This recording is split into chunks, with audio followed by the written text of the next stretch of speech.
Broke but not broken. Hivyo ndivyo nilianza safari yangu ya biashara. Let me take you back to 2015. A recent graduate, akona degree yake, armed. And then you know the dream of every girl, kuoleka. Nilikuwa nishaoleka and I had a 1-year-old baby in the house. But let me tell you, life was not lifing. Kwa sababu hapo ndipo nilihit maisha vizuri, proper yani. Rent ilikuwa inalipwa, lakini pesa ya matumizi hakuna. You know, I have a house girl, I have a child, I need to make them, you know, to pay for them. And then habi akatravel, nikaachwa Nairobi peke yangu. So you can guess. Now, I was everything that could go wrong in life, you know, disappointments everywhere.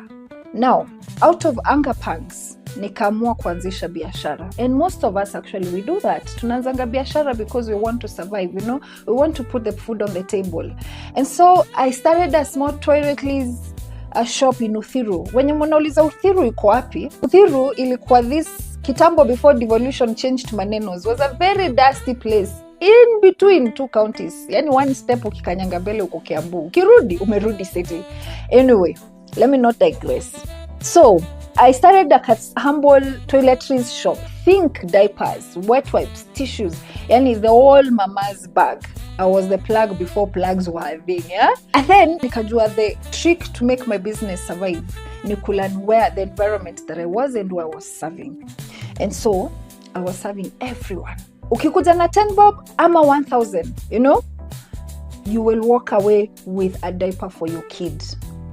That is when I understood value proposition ni nini. Mimi nilikuwa ule mtu accessible, affordable na convenient. Guys, ile venye tunambiwa, sometimes you think it's such a big thing knowing what is value proposition, but you find it in your own business. Sometimes you don't even realize that you have it or you can even offer anything. That's why tunambiwa problem solving. It's not only about scientific things, some mathematical things.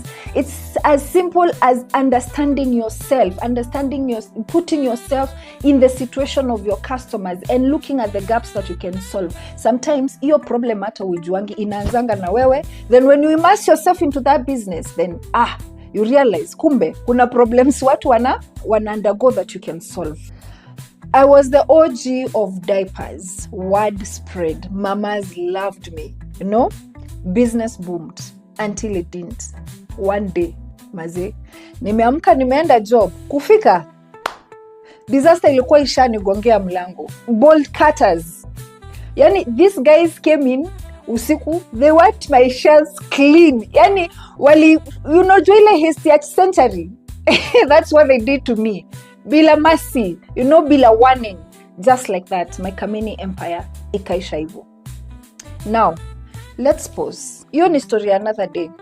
Today, I just want to pause and reflect on the lessons that I learned from my kibanda ski, the first hustle that brought me into the business world. I learned so much that even a class, not even my own mother would have taught me. And that's the beauty of life. We normally say that life is the only test that you're going to get before a lesson. And believe you me, those lessons transform you into a more empowered, more wise, and more innovative individual. The first lesson that I learned was start where you are with what you have. Hata kama ni tumbo empty na 2K.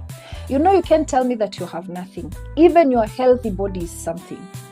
The second lesson, know your people and solve a real problem. Please, do not, and I repeat, do not jump into the wagon of trendings or what is trending, because that one is just passing wind. It will not be sustainable, especially when you're in survival mode. Understand your people. When you're in an environment where people are just surviving for the day, convenience is king. So you have to understand, how do you play around with strategies kama kuchange bei? Ile you're selling, like the way I did. I was selling diapers, but I understood kuna wale wenye wanataka whole packets na kuna wale wanataka just one piece of diaper. So hiyo ndio strategy tunaitanga price differentiation. You're selling the same diaper, but to different clienteles. You're selling it at different prices because kila mtu, every one of us value things differently, especially when it comes to money. Kuna mtu ataona, hii siwezi spend 100 shillings. Na kuna mwenye ataona 100 shillings is too less of money to spend on something. So to play around with them so that you do not miss that competitive advantage or miss on any client, you need to be able to address to all the clientele. Na kwanza inaanza na kujua environment yenye uko. That is how you're going to be able to work on your pricing strategy. The third lesson I learned is that I should never despise small things. That shark taught me so much more that no one in this world would ever teach me. Tunasemanga, life is the best teacher. Another thing I want you to know today is that if you solve a problem for someone, they will find you hata kama uko kwa kibanda ya mabati, because they feel that you understand their life. And let me tell you something. I've talked about problem solving. Problem solving is what you and I go through each and every day. When you feel there is that nagging feeling inside you that tells you that you can do or you can change something, then that is the place where you're supposed to. That's where you're supposed to be to solve that problem. Believe you me, there is someone somewhere waiting for someone like you to give them a solution. When I look back at my journey in that kibandaski, it was not just a hustle. It was my dignity. It was my lifeline. It was actually my first taste of independence. And it molded me into this person that I am today. So, have you ever started a business for survival?